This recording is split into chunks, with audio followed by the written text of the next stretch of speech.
स्त्री पुरुष बुद्धि, दुरात्मा महात्मा बुद्धि, इन सब का लय हो जाता है।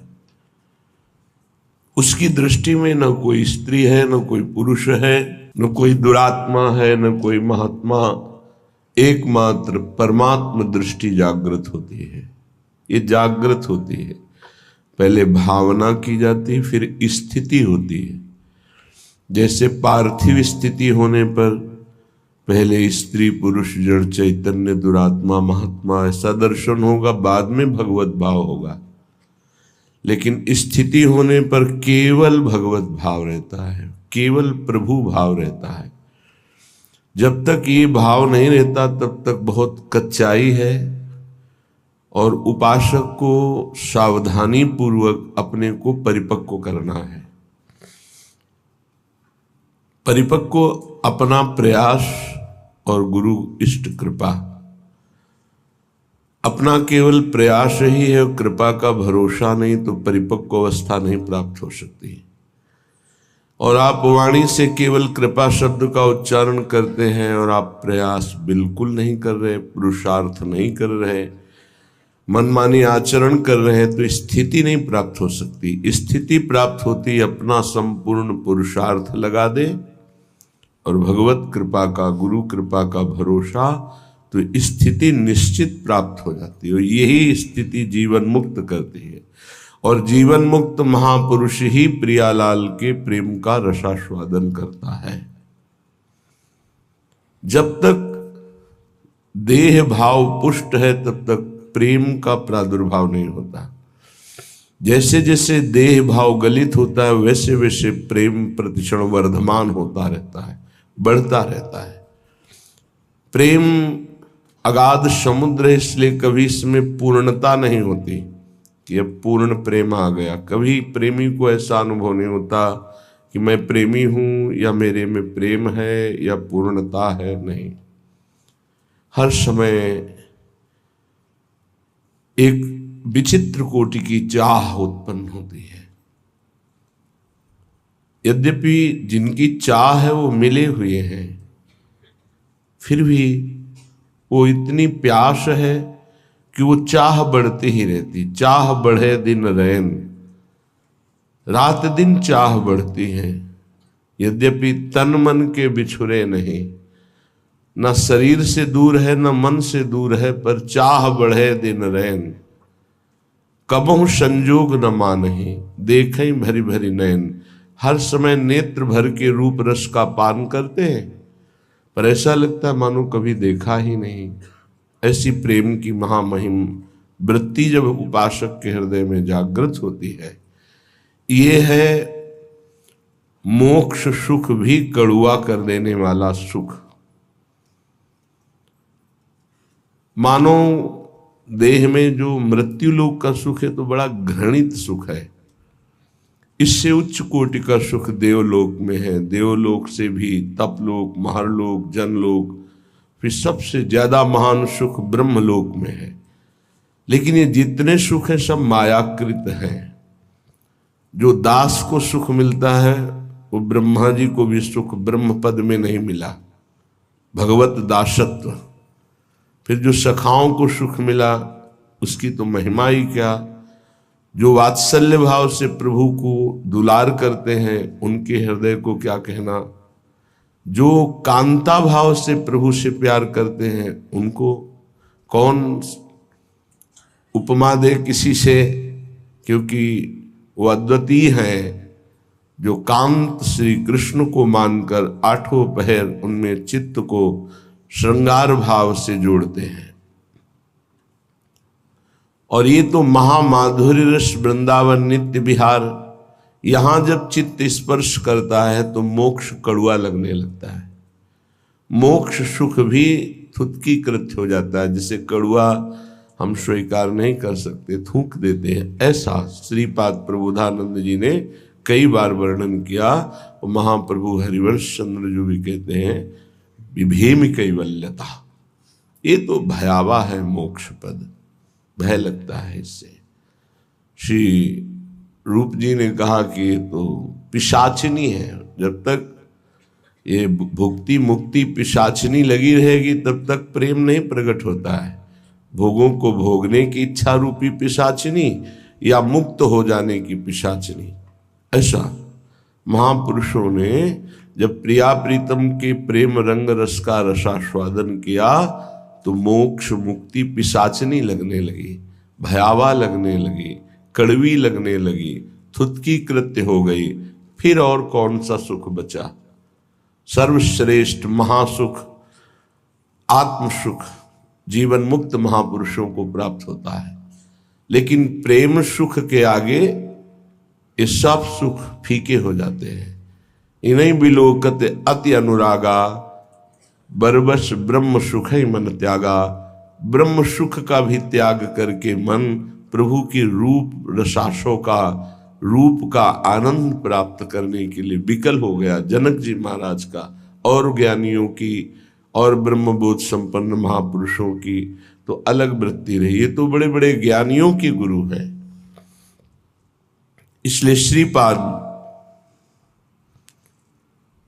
कह रहे कि तिक्ति भूता विमुक्तिर विषम निरय वदभाति सर्वेन्द्रियार्थाः सर्वे भोगा भवन्ति प्रबल गरल वन्युद्भट ज्वालकल्पाः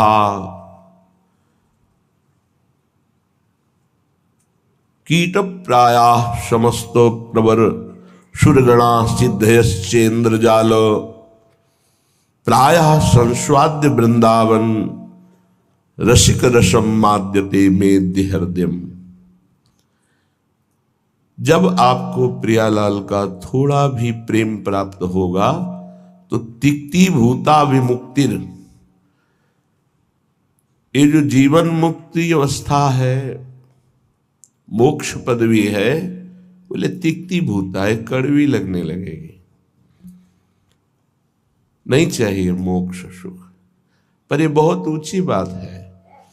अभी तो मृत्यु लोक के भोग ही आपको परास्त कर देंगे। मोक्ष सुख तो जो ब्रह्मलोक तक के भोगों का त्यागी होता है उसको प्राप्त होता है। ये प्रेमी जन मोक्ष के आगे भी जो महारस है उसमें स्थित है। मर्त भोग तुम्हें आकर्षित करके भ्रष्ट कर देते हैं तो मोक्ष सुख तो बहुत दूरी की बात है। हमारी स्थिति नहीं है, पर हमारे गुरुजन जो आगे चल रहे हैं उनकी स्थिति है और उसी मार्ग में हम चल रहे हैं, तो हम स्थिति ना होते हुए भी उसी मार्ग का अनुसरण करेंगे जिसमें हमारे गुरुजन गए हैं, महापुरुष जन गए हैं। महाजनों गतेन स पंथा, जिसमें महापुरुष जन गए उस पंक्ति में हम खड़े हैं। स्थिति हमारी नहीं है, पर हमको वही आचरण करने हो, वैसा ही भाव रखना है जैसा हमारे आगे विराजमान गुरुजन जो पंक्ति में हैं, जो प्रियालाल को दुलार करने वाले हैं, जो प्रियालाल के समीप पहुंच चुके हैं, जिनके आसपास आठों पहर महासुख घेरे रहता है, तो हम उसी मार्ग से चल रहे हैं। इसलिए जैसे कोई कहे कि हमारी स्थिति तो नहीं, पर हम उसी पंक्ति में तो खड़े हैं ना, तो हमको वैसा ही व्यवहार करना है। इतना बड़ा त्याग किसी और की सामर्थ्य नहीं, सिर्फ प्रेम की सामर्थ्य है जो मोक्ष सुख का भी त्यागी बना दे, और ऐसा त्यागी कि पुनः उसकी इच्छा ही कभी न हो। तिक्ति भूत्वा विमुक्तिर, मोक्ष पदवी कड़वी लगने लगती है। श्रीपाद कह रहे हैं विषम निरयवद भाति सर्वेन्द्रियार्था, निरय कहते हैं नरक को, और जितने भी भोग हैं ये विषम हैं, ये एक रस नहीं है। आज कामना जितनी बढ़ी हुई तो भोगो, तुम्हें अच्छा लगेगा, फिर भोगो, फिर भोगो, तो मन कहने लगेगा इस शरीर में नहीं, उस शरीर में देखो, इस भोग में नहीं, उस भोग में, इस वस्तु में नहीं, उस वस्तु में। इसका मतलब हमको केवल भुलावे में डाला जा रहा है, सुख नहीं है। लिखा विषम निरय वदभाति सर्वेन्द्रियार्थाः, इंद्रियों के जितने भी भोग हैं ये सब नरक प्रदान करने वाले हैं, इनमें किंचन मात्र सुख नहीं है। श्री कृष्णचंद्र जी ने गीता जी में कहा दुख योनयः, अर्थात केवल ये दुख प्रकट करते हैं। पक्की बात है, सच्ची बात है। अज्ञान के कारण आपको ऐसा लगता है कि इंद्रियों के भोग भोग कर मैं सुखी हो रहा हूं, लेकिन सत्य विषय यह है कि जब उनको भोगो तो अंदर से आता है कि जो मैं चिंतन में सुख प्राप्त कर रहा था वो तो है ही नहीं। बड़े बड़े भोगियों को घृणा होने लगती है, पर वो घृणा दूसरी तरह की होती है, वैराग्य नहीं होता। उस शरीर से नहीं, दूसरे शरीर में, उस शरीर से नहीं, तीसरे शरीर में, ऐसे वो भटकता है। और जो विवेकी होता है वो संपूर्ण भोगों से नरकवत अपना पिंड छुड़ा लेता है। इन भोगों के भोगने में तुम्हारा चिंतन प्रधान है और कुछ नहीं। ध्यायतो विषयान पुंसास संगस तेषुपजायते। यदि तुम विषय चिंतन न करो तो किसी विषय में सुख नहीं है। तुम्हारा जब एकांत में चिंतन बनता है तब वो तुम्हें चिंतन के कारण सुखानुभूति होती है, ना कि उस विषय में सुख है। जैसे एक कुत्ता सूखी हड्डी लेकर एकांत में भागता है कि मेरे सुख को कोई छीन न ले, और जब चबाता है तो उसी की गलफरों से रक्त स्राव होकर हड्डी में दिखाई देता है। उसको लगता है इसमें रस है, इसमें पावर है, कुछ नहीं। ऐसे ही अज्ञानी पुरुष के द्वारा समस्त भोगों के भोगने का जो चिंतन है वही चिंतन उसे सुखानुभूति कराता है, न कि भोगों में। नहीं तो भगवान की आज्ञा मानो, अनन्यस चिंतयन्तो माम, केवल भगवत चिंतन हो, फिर हमको परिणाम बताओ कौन सा भोग तुम्हें सुख प्रदान करता है। घृणा हो जाएगी। ये भगवत प्राप्त महात्मा कह रहे हैं, इनके वचनों को मानना चाहिए, अनुभव में नहीं उतरना चाहिए। ऐसा दलदल है भोगों का कि आज तक कोई अनुभव करके नहीं निकला है। जब निकला है तो रो के असंतुष्ट होकर के ही छोड़ा है। कभी कोई ऐसे भोग नहीं छोड़ पाया कि बहुत भोगा, हमें तृप्ति हो गई, अब मैं जा रहा हूं भगवान की शरण में। ऐसा कभी नहीं हुआ, एक भी नहीं हुआ। चाहे जितना बड़ा सम्राट हो, चाहे जितना भोग बाहुल्यता हो, रोया, पश्चाताप किया और असंतुष्ट होकर, अतृप्त होकर त्यागा। वही बात आज है आपके हृदय में कि आप अतृप्त हैं भोगों से, असंतुष्ट हैं, तो अनुभव के लिए मत जाइए। गुरुजनों की, महापुरुषों की बात मान लीजिए और उसका चिंतन छोड़ दीजिए। बस खास बात है, तुम्हारे को अगर कोई परेशान करता है तो तुम्हारा चिंतन परेशान करता है। अंदर से ठीक बैठकर देख लीजिए। बड़े भाग्यशाली उपासक है जिन्होंने अपने चिंतन को बचाने की चेष्टा की। कोई भी क्रिया तब होती है जब चिंतन होता है। ये बहुत सिद्धांत है, भगवान के वचन है। ध्यायतो विषयान पुंसास संगस तेषुपजायते। जब हम किसी विषय का ध्यान करते हैं, चिंतन करते हैं, मनन करते हैं, तो हमारे अंदर उसके भोगने की इच्छा प्रकट होती है। चाहे वो कोई खान पान की वस्तु हो, पहनने ओढ़ने की वस्तु, ये सब भोग के अंतर्गत आते हैं। सर्वेंद्रियार्थाः, समस्त इंद्रियों के अर्थ भोग अलग अलग है। श्रवणेन्द्री, घ्राणेन्द्री, नेत्रेन्द्री, त्वगेन्द्री, वाकेन्द्री, हस्तेन्द्री, पादेन्द्री, जनेन्द्री, गुदाएन्द्री, ये सब इंद्रियां हैं। 5 कर्मेंद्रियां हैं और 5 ज्ञानेन्द्रियां हैं। इनका मुखिया मन, ये 11, इनका काम ही है जगत के भोगों में चिंतन लगाना। बहुत सूक्ष्म विषय प्रार्थना है, ये संतों की अनुभूत विषय है। चिंतन किसी विषय का ना हो और फिर कोई भोग भोगो, बिल्कुल 100 में 100% आपको सुख नहीं मिलेगा। और ऐसे महापुरुषों का जो चिंतन भगवान में स्थित है, प्रियालाल में स्थित है, उनके लिए कहा गया वो विषयान ग्रहणंत मुंचंत, वह कोई फर्क नहीं पड़ता। विषय सेवन में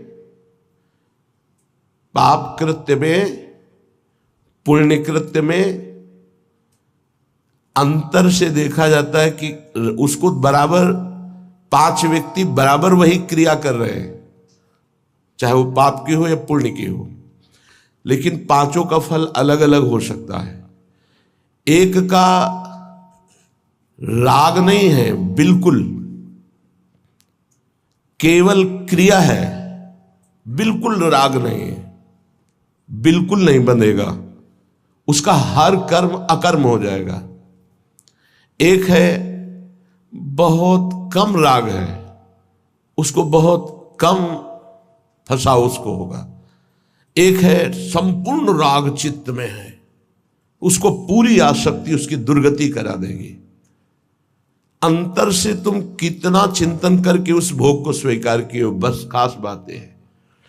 इसीलिए भगवत प्राप्ति के मार्ग में चाहे जो विषय हो, यदि वो बहुत प्रिय लग रहा है और उसका हमारा चिंतन बना है, तो उसे हमें सेवन नहीं करना चाहिए, चाहे वो कितना सतोगुणी भोग क्यों न हो, क्योंकि हमारा चिंतन बना है। और अगर हम भोगेंगे तो चिंतन पुष्ट हो जाएगा, और बार बार चिंतन होगा तो हमारे चिंतन में विघ्न पड़ेगा। इसलिए जिस वस्तु का चिंतन हो कि आज तो अमुक चीज खानी है, अमुक चीज देखनी है, अमुक चीज भोगनी है, उसका बहुत सरलता पूर्वक यदि माया ने सानिध्य दे दिया तो भी ना भोगा जाए। ये बहुत अंदर से अध्यात्म पुष्टि की बात है, इसे समझ लो। श्रीपाद कह रहे विषम, पहली बात यह है कि तुम हर्षित होकर जे ही भोग में जाओगे तो परिणामता तुम्हें शोक मिलेगा, क्योंकि द्वंद्व है ये विषम है। हरिवंश महाप्रभु इसी संसार पर विजय प्राप्त करने के लिए प्रेम की बात कही है। अगर इस संसार को जीतना है तो एकमात्र भगवत प्रेम है, दूसरा कुछ नहीं, दूसरे किसी की सामर्थ्य नहीं है। प्रेम में बहुत प्रबल शुभ अशुभ दुर्ग विध्वंस बल तब जयति जयति जग उच्चरे। सेवक जी महाराज कह रहे जीत विषम संसार कीर्ति जग विस्तर है। जीत विषम संसार कौन? जय जय श्री हरिवंश नाम गुण गाई है, जो नाम जप कर रहे हैं, लीला गायन कर रहे हैं। सर्वेंद्रियार्था, समस्त इंद्रियों के अर्थ, उनके भोगने का चिंतन और भोग क्रिया ये नरक प्रदान करती है, नरक स्पष्ट। सर्वे भोगा भवंति प्रबल गरल, क्योंकि जितने भी भोग हैं ये प्रबल विष है। प्रबल विष, प्रबल विष का मतलब होता है तत्काल असर करने वाला। एक मीठा विष होता है, महीनों में असर करता है, लेकिन भोग तत्काल पागल बना देने वाला है। चिंतन हुआ, सानिध्य भोग का हुआ, पागल बन गया, क्या करना चाहिए क्या नहीं करना चाहिए सब भूल गया।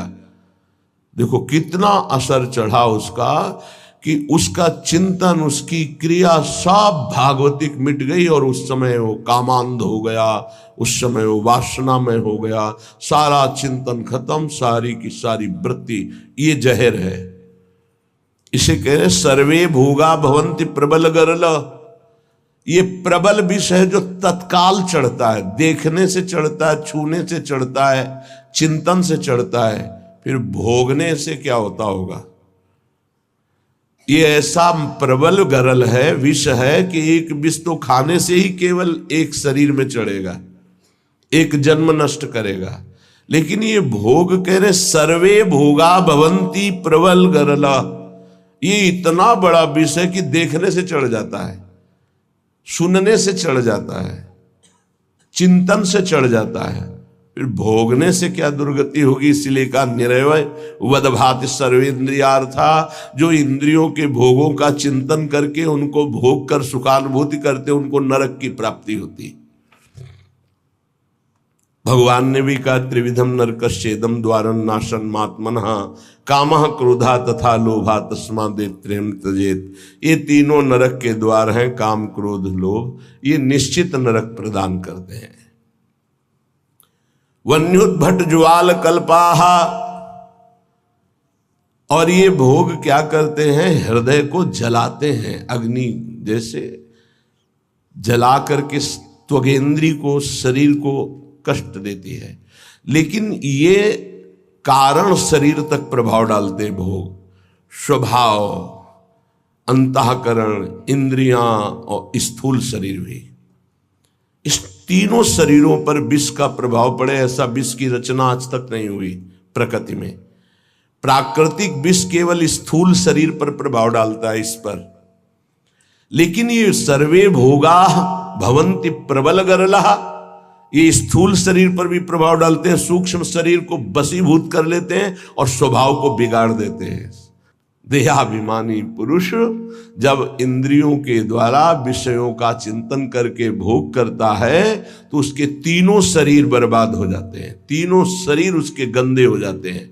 ये इसीलिए जो विज्ञजन है वो कह रहे हैं कि इससे बड़ा कोई जहर ही नहीं है। सर्वे भोगा भवंति प्रबल गरला वन्युत भट ज्वाल कल्पाहा, हृदय जलाता है, भोगने पर भी जलन, भोगने के बाद भी पश्चाताप की जलन, पश्चाताप की जलन। और वो पश्चाताप टिकाऊ नहीं होता है।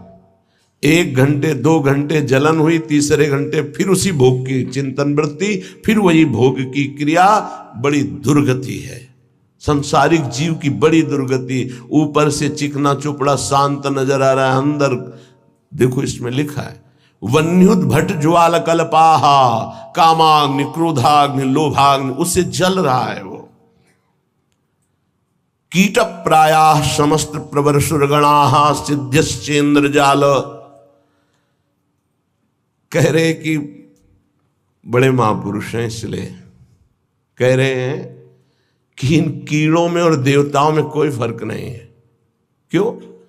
प्रारब्धानुसार कीड़ा भी अपने भोग को भोग रहा है, देवता भी भोग को भोग रहे हैं। देवता कोई नवीन कर्म करके भजन थोड़ी कर रहे हैं, अपने पूर्व पुण्यों को भोग रहे हैं। तो कीट प्रायः समस्त प्रवर सुरगणाः, ये प्रवर माने होता श्रेष्ठ, श्रेष्ठ जो देवता लोग हैं हमारी दृष्टि में कीड़े से ज्यादा नहीं है। क्यों?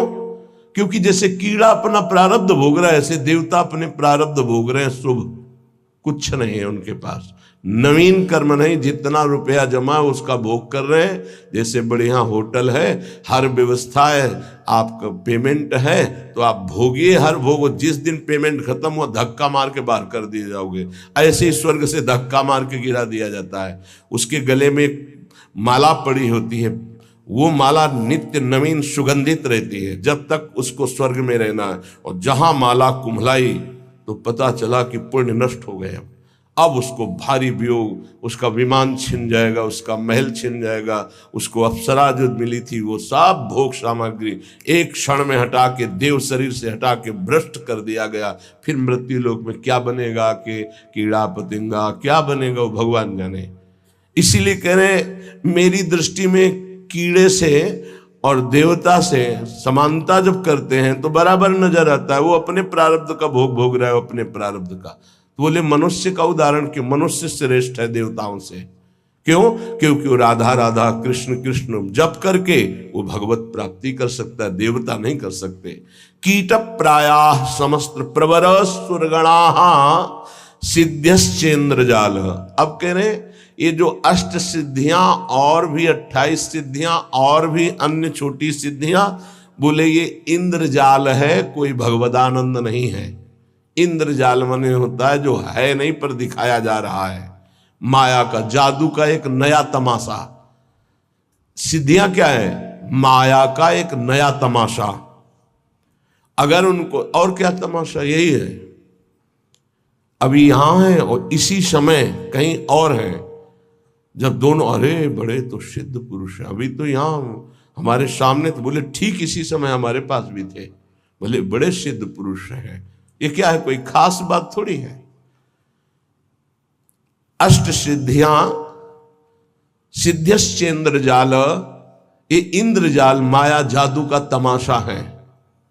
यह है प्रेम की प्राप्ति के लिए जो हमें विकलता चाहिए वो यहां कहीं नहीं टिकना।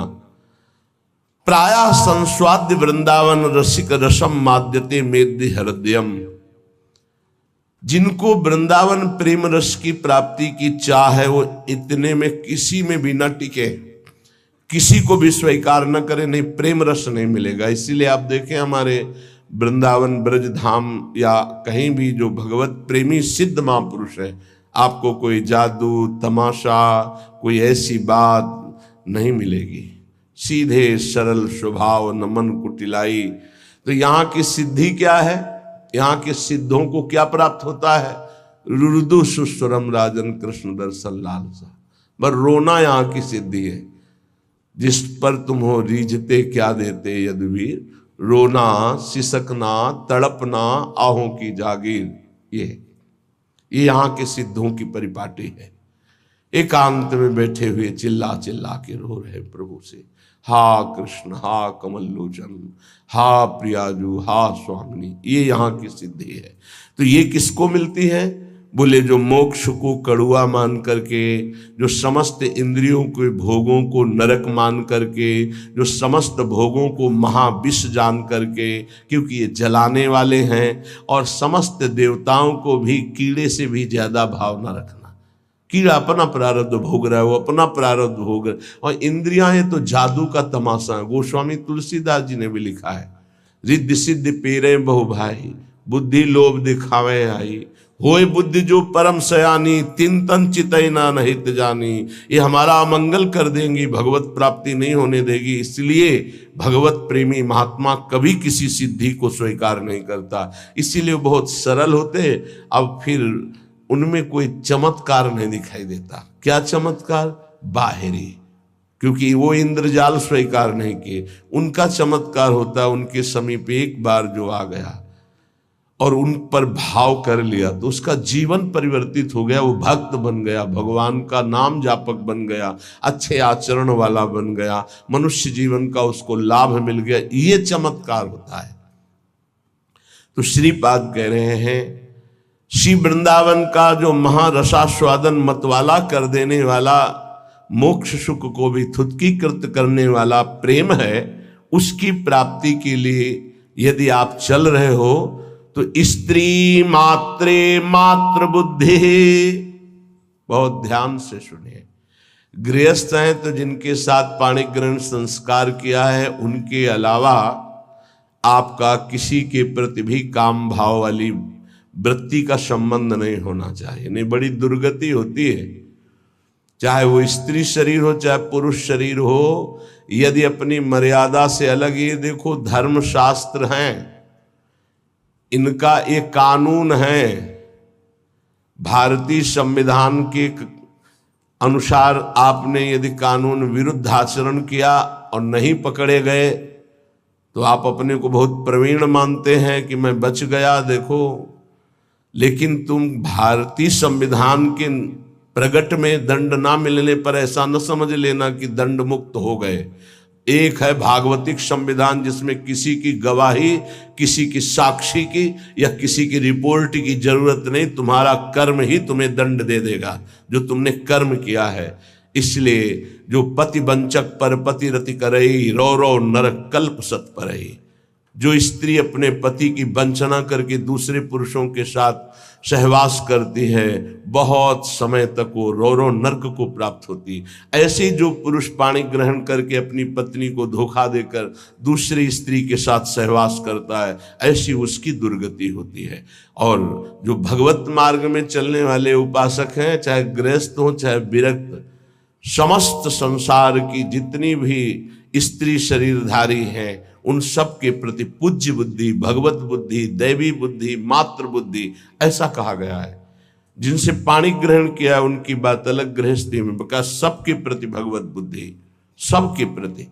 ऐसे विरक्त भाव में गोस्वामी जी इसी की टीका करते हैं। स्त्री मात्रे मातृ बुद्धि के लिए जननी सम जानहि पर नारी, धन पराए बिसते बिस भारी, जिन्हि राम तुम प्राण प्यारे, तिनके मन शुभ सदन तुम्हारे। जो आपको प्राणों से भी अधिक प्यार करते हैं, उनका मन आपका निरंतर निवास स्थान है। हे रघुनाथ जी, वाल्मीकि जी कह रहे, जो सदैव माताओं बहनों की तरफ दृष्टि केवल पूज्य बुद्धि से जाती है। ये जननी है, हम इन्हीं